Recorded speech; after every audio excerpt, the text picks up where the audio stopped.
చంద్రశేఖర సరస్వతి కంచి కామకోటి పీఠాధిపతి. ఆయన మహానుభావుడిగా చెప్తుంటారు ఆయన్ని.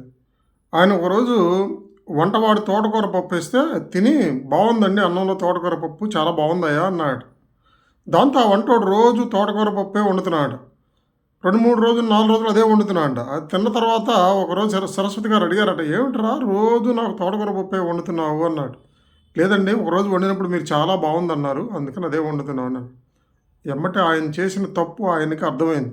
అంటే నేను రుచికి బందీ అయిపోతున్నాను, అంటే నేను రుచికి ఎడిక్ట్ అయ్యాను అన్న విషయం గమనించి ఆయన 3 రోజులు ఆహారం తీసుకోకుండా ఉన్నాడట.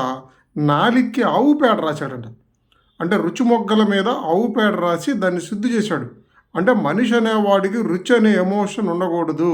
ఈ రుచి అనే ఎమోషన్ అనేది విపరీతమైన అనర్థాలకు కారణమవుతుందని దాని ద్వారా ఆయన ఈ ప్రజలకు చెప్పాడు. ఎక్కువగా మనిషి అనారోగ్యాలకు కారణం ఏంటంటే టేస్ట్.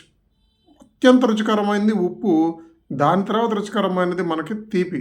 మీరు తీపి అనుకుంటారు కానీ తీపి కాదు, ఉప్పే. మనం చక్రాలు మళ్ళీ పళ్ళాలు తెచ్చి తింటాం కానీ స్వీట్స్ 1-2 తినలేం.